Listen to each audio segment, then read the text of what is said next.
I came home early from work. Then I overheard my brother and my fiancée discussing something that could destroy me. Show some love by subscribing. And please, say hi and tell us where you're watching from. I read every comment. I wasn't supposed to be home. My manager at the packaging facility sent me back after just 3 hours because the conveyor belt broke down. Tuesday, November 14th, 2:47 p.m. I remember the exact time because I checked my phone before turning my key in the apartment door. My fiancée Keisha's car sat in the driveway next to my brother Donnell's black Dodge Charger. Strange. Donnell lived across town and never visited on weekdays. I'd been with Keisha for 4 years, engaged for 8 months. We'd survived my deployment overseas, her mother's death, everything. My brother and we'd been tight since childhood, shared a bedroom for 15 years in Mama's cramped 2-bedroom in South Memphis. The apartment was quiet when I stepped inside. Too quiet. I heard low voices drifting from our bedroom down the hall. My stomach clenched. They didn't know I was home. I should have announced myself, called out like normal. But something in my gut, some primal instinct, kept me silent. I moved toward the hallway, my work boots soundless on the carpet. The bedroom door stood slightly ajar. Keisha's voice carried through. When are you going to tell him? My heart hammered. Donnell responded, his tone urgent, stressed. I can't. Not yet. Henry would lose everything. Me. They were talking about me. The walls seemed to close in as I pressed myself against the hallway corner, hidden from view but close enough to hear every word that would shatter my entire world. He trusts you completely, Keisha said. Her voice cracked slightly. This is eating me alive, Donnell. I heard movement, maybe pacing. My brother sighed deeply. You think it's not killing me? Here's my blood. But if this comes out the wrong way. The wrong way. Keisha's voice rose. There's no right way to destroy someone's life. My legs felt weak. What had I done? What had they done? My mind raced through possibilities, each worse than the last. Infidelity? Financial ruin? Some secret that would obliterate everything I'd built? I'd just gotten promoted to shift supervisor. Keisha and I had put a deposit on a house, a real house with a yard, something I'd dreamed about since growing up poor. We were supposed to close in 6 weeks. Listen, Donnell said firmly. We need more time. I'm still gathering evidence, making sure everything's solid before we. Evidence? My chest tightened. How much time? Keisha interrupted. Henry deserves to know now. Every day we wait, I feel like I'm betraying him worse. The irony of her words hit me like a freight train. She felt like she was betraying me while actively hiding something catastrophic. 2 more weeks, Donnell pleaded. I promise. 2 weeks maximum. Then we sit him down together, show him everything. I couldn't breathe. My own brother and the woman I'd chosen to spend my life with, conspiring behind my back. The engagement ring I'd saved 8 months for suddenly felt like a noose around my finances. I backed away slowly, my mind screaming at me to burst through that door and demand answers. But something held me back, maybe cowardice, maybe strategy. I left the apartment as quietly as I'd entered, my heart pounding so hard I thought it might burst.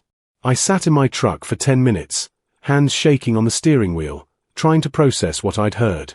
Finally, I drove around the block, waited 15 minutes, then returned home. This time, I made noise, slammed the truck door, called out as I unlocked the front door. Keisha. Baby, I'm home early.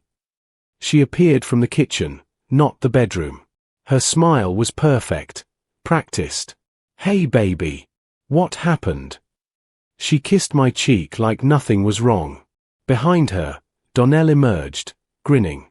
Yo, Henry. What's good, bro? He gave me our usual complicated handshake, the one we'd invented when we were 12.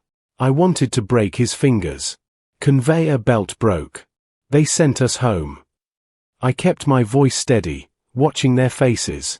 What brings you by, D? Oh, you know, he said smoothly. Had a meeting nearby. Thought I'd stop in. Keisha was just showing me those wedding invitation samples. The lie rolled off his tongue so easily. We weren't even finalizing invitations yet. We'd argued about the guest list just last week. Keisha nodded enthusiastically. The gold embossing ones? They're gorgeous. Another lie. We'd agreed on simple, affordable invitations because we were saving for the house. I felt like I was watching strangers wear the faces of people I loved. That's great, I managed. Hey Dee, you staying for dinner? Please say no. Please leave. Nah, man, I gotta bounce. Just wanted to check in. He clapped my shoulder. We should grab drinks this weekend though. Just us, like old times. The audacity. We'd planned a brother's night last month, and he'd cancelled twice. Now he wanted quality time? To salve his guilty conscience? After he left, Keisha wrapped her arms around me. You okay? You seem tense. That night, I couldn't sleep. Keisha's warm body pressed against mine felt foreign, threatening. Every touch reminded me of her words, "This is eating me alive." Around 3 a.m., I slipped out of bed and opened her laptop in the living room. Her password was still our anniversary, December 7th. The trust we'd built felt like quicksand now, swallowing me whole. I searched her emails first, my stomach churning with guilt and desperation. Nothing obvious jumped out. Bank statements next. Our joint account showed normal transactions, groceries, gas, her student loan payments, my truck payment. But then I noticed something.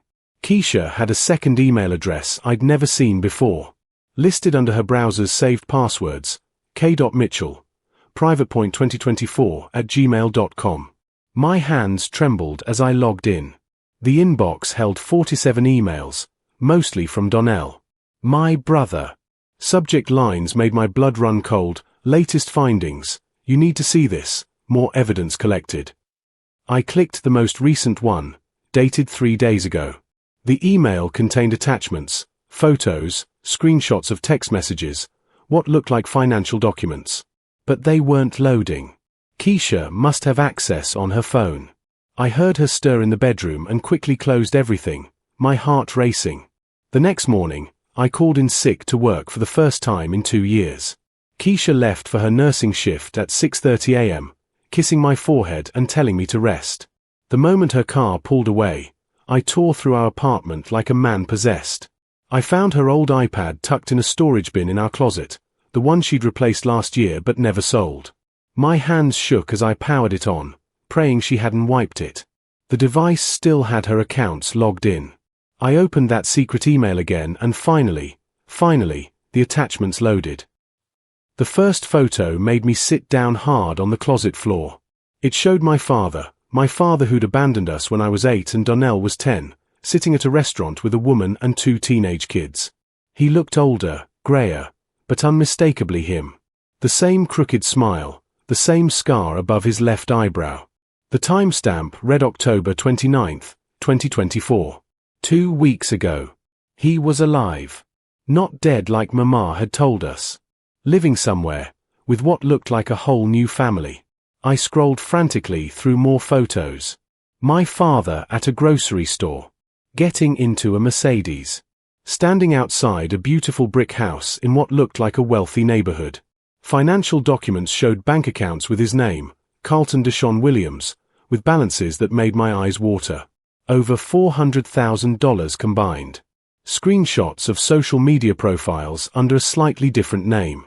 A LinkedIn showing he was a regional manager for a pharmaceutical company, had been for 12 years. The emails between Keisha and Donnell told the story. Donnell had been searching for our father for 6 months, ever since Mama mentioned something in passing during Sunday dinner, a slip about your father in Atlanta. Donnell hired a private investigator using his tax refund. $3,000. Found Carlton in 8 weeks. My brother had been tracking him since September, gathering evidence, building a case for, what? Contact. Confrontation. Money. Then I found Keisha's responses. She'd been helping Donnell, making calls, doing research. But her emails showed increasing concern. Henry needs to know. We can't keep this from him. What if he finds out we've been hiding this? And Donnell's replies, not yet.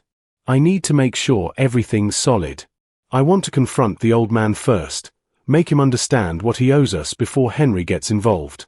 You know how Henry gets, he'll want to handle it head-on, might blow the whole thing. I couldn't confront them yet.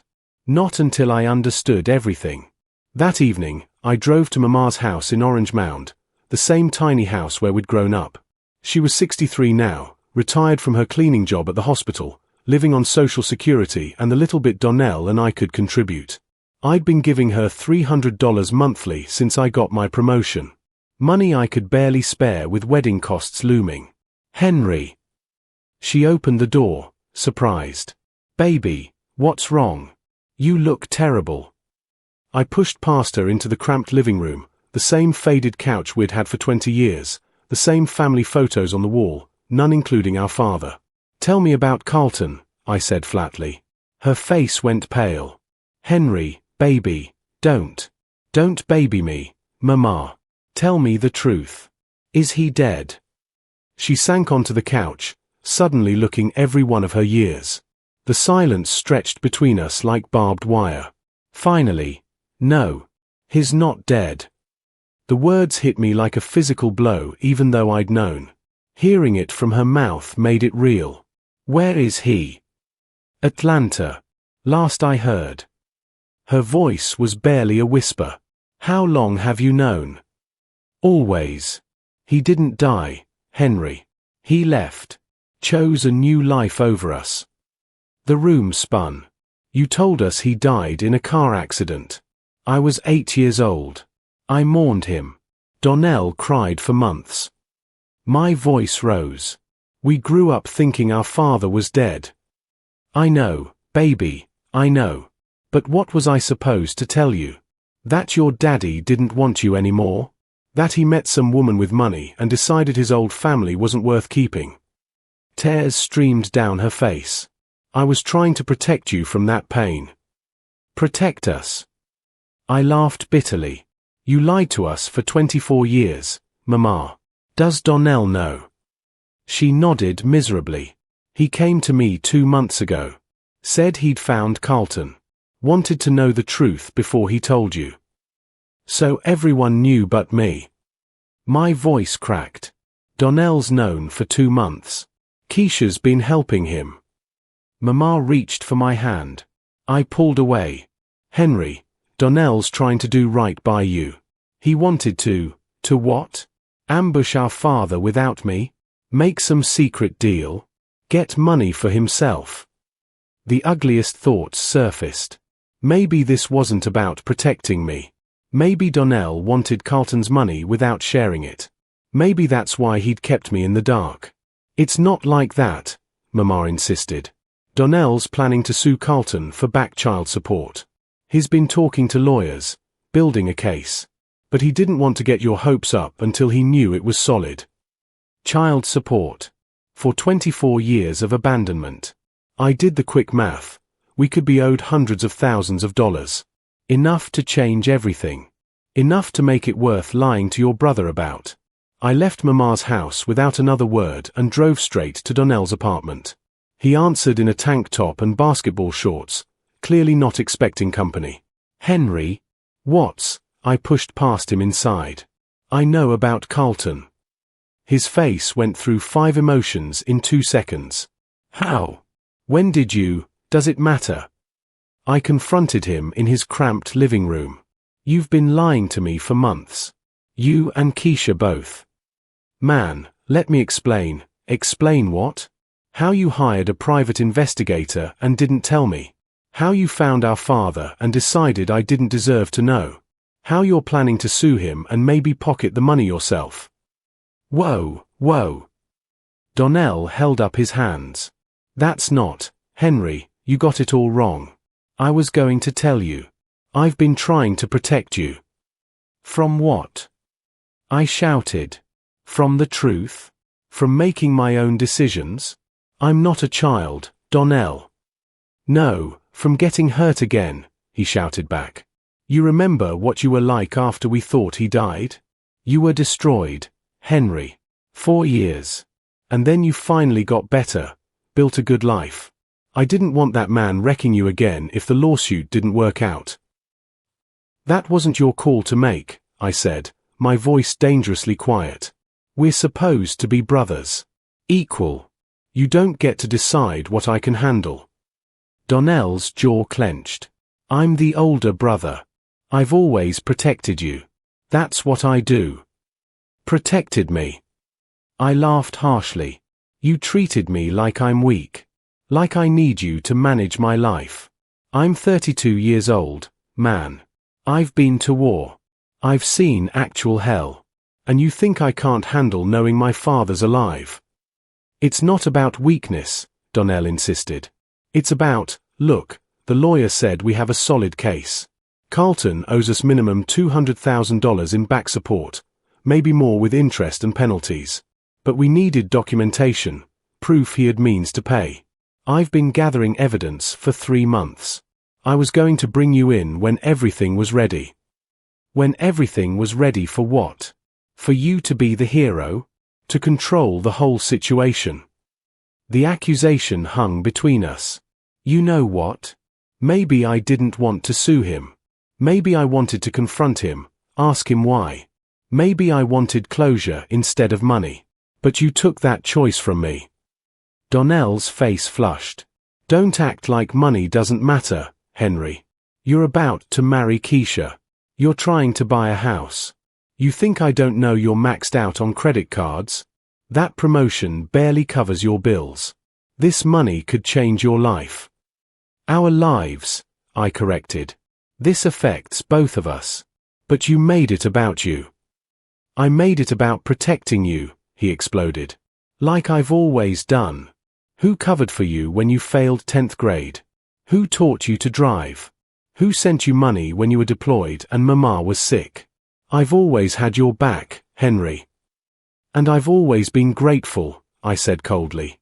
But gratitude doesn't mean you own me. It doesn't give you the right to lie to me, to scheme behind my back with my fiancée. I headed for the door. I'm done with this. I didn't go home. I drove to the hospital where Keisha worked and waited in the parking lot like a stalker until her shift ended at 11 p.m. She jumped when I appeared beside her car. Henry. God, you scared me. What are you doing here? We need to talk. I kept my voice level. Now. Her eyes widened, seeing something in my face. Okay. Let's go home and, no. Here. Right now. Tell me about Carlton Williams. She froze, her keys dangling from her hand. The parking lot lights cast harsh shadows across her face. How did you find out?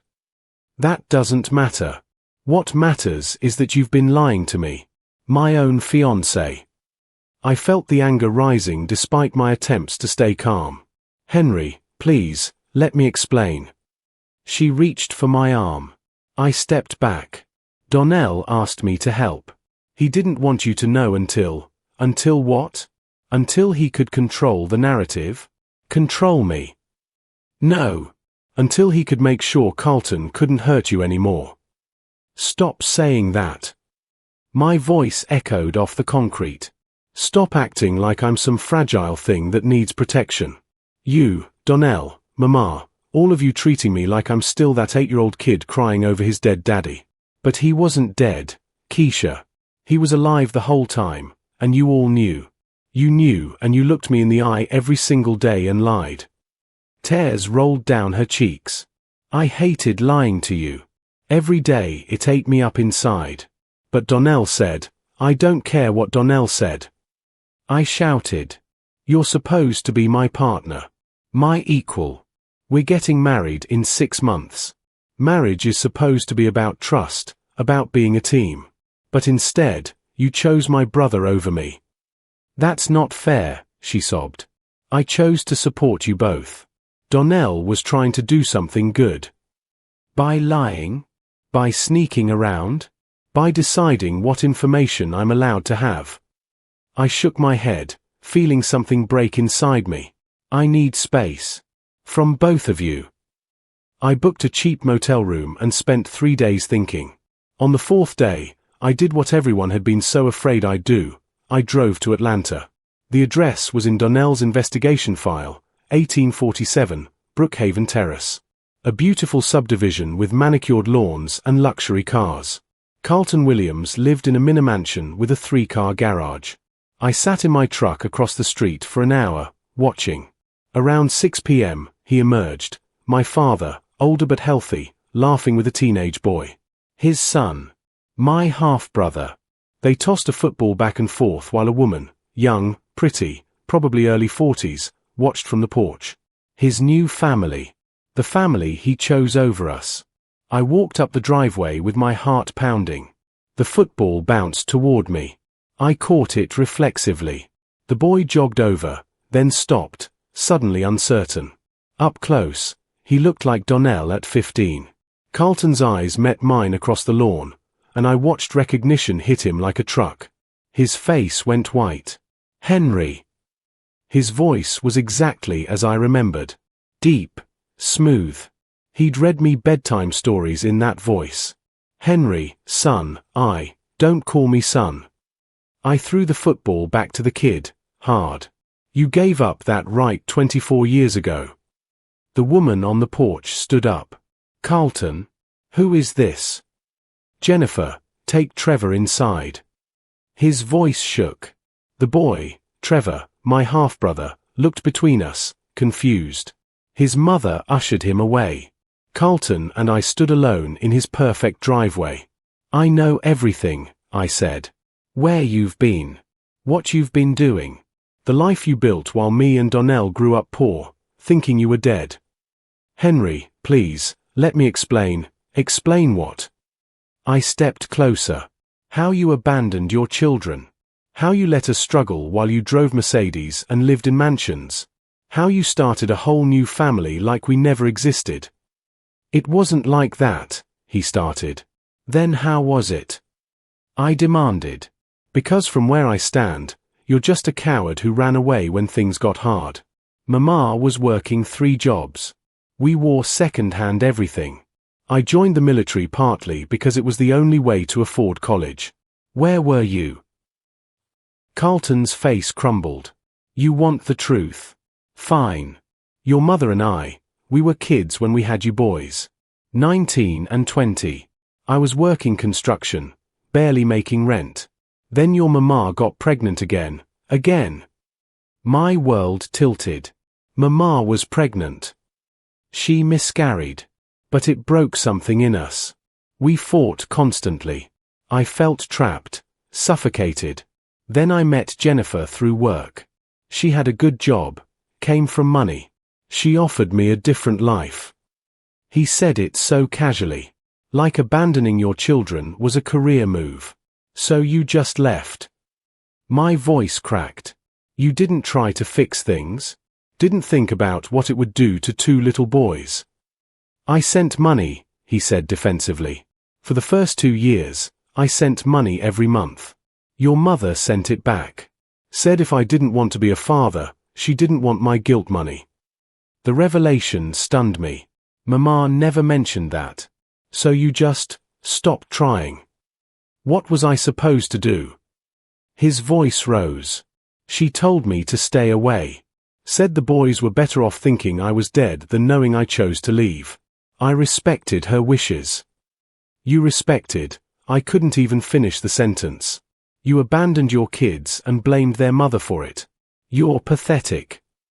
I was young and stupid. Carlton shouted. I made a mistake, Henry. A huge mistake. And I've regretted it every day since. But I built a new life. I have a son who needs me, a wife who depends on me. I can't just append everything now. The honesty was almost worse than the lies. You're worried about your comfort, I realized. That's what this is about. You're not sorry for what you did to us. You're sorry we found you.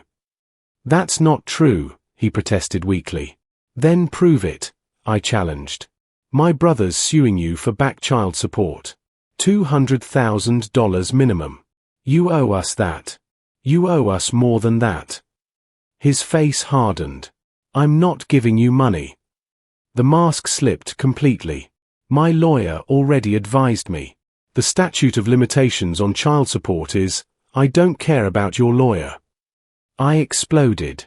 This isn't about legal obligations. This is about being a man, taking responsibility for what you did. If you sue me, Carlton said coldly, I'll fight it. I'll drag your mother through court, make her explain why she sent my money back, why she lied about me being dead. I'll expose everything. Jennifer doesn't even know about you. This will destroy my marriage, my family. Is that what you want? I stared at this stranger wearing my father's face. And suddenly, I understood what Donnell had been trying to protect me from. Not the knowledge of Carlton's existence, but this moment right here, the moment where I had to accept that my father was exactly as selfish and cowardly as his abandonment suggested. There would be no reconciliation. No explanation that made sense. No apology that mattered. You know what? I said quietly. Keep your money. Keep your perfect life. Because here's what I realized driving up here. I don't need anything from you. I turned out fine without you. Better than fine. I'm a shift supervisor. I'm engaged to an amazing woman. I'm buying a house. I did all of that without a father because I had a mother who worked herself to exhaustion for us and a brother who always had my back, even when he was wrong about how to do it. Carlton looked almost relieved. Then we're done here. Not quite, I said. You asked if I want to destroy your family? Yeah, I do. I walked to his front door and rang the bell. Jennifer answered, Trevor hovering behind her. Hi, I said pleasantly. I'm Henry Williams. Carlton's son from his first family. The one he abandoned when I was 8. Just thought you should know the man you married is a coward who runs away when things get difficult. And Trevor. I looked at the kid. When things get tough in your life, don't expect him to stick around. He doesn't have it in him.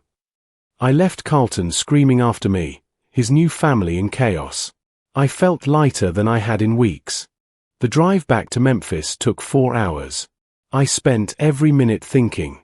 About family, about trust, about what mattered. I arrived at Donnell's apartment at midnight. He opened the door looking haggard.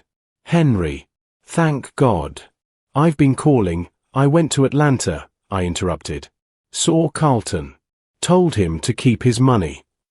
Donnell's eyes widened. You what? Henry, that money could have. I know what it could have done. But I don't want anything from him. Not money, not apologies, nothing. He's dead to me for real now. I took a breath. But we need to talk about us. I'm so sorry, Donnell said immediately. You were right. I shouldn't have lied to you. I was trying to help, but I just made everything worse. You did, I agreed. You treated me like a kid instead of your brother. Your equal. And that hurt worse than anything Carlton did because I expect nothing from him. But you? I expect everything from you. We're brothers. We are, he said, tears in his eyes. And I'm sorry, Henry. Really, truly sorry. Let me make it right. You will, I said. By never lying to me again. By treating me like an adult who can handle hard truths. Deal. Deal. I went home to Keisha next. She was awake, waiting, her eyes red from crying. I'm sorry, she whispered before I could speak. I should have told you from the start. I should have stood up to Donnell and insisted we tell you together. Yeah, you should have, I said. You're supposed to be my partner. My wife. If we can't be honest with each other about the hard stuff, what's the point? I know. Can you forgive me? I pulled her close. Eventually. But right now, we need to talk about boundaries. About trust. About building a marriage on truth instead of secrets. No more protecting me from reality, okay? Okay, she promised. I love you, Henry. I love you too. And I did. Despite everything, I loved them both, my brother and my fiancée. Because family isn't about being perfect. It's about choosing each other, even after mistakes.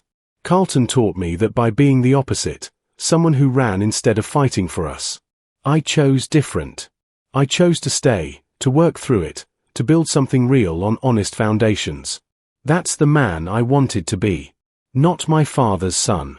Just myself. If you believe people should face the consequences of abandoning their family, hit that subscribe button. Only cowards like Carlton won't. Drop a comment saying real men stay if you can't stand deadbeat fathers who run away from responsibility. And smash that like button if you think family means fighting through the hard times together, not bailing when things get tough. Don't be like Carlton. Be someone who shows up.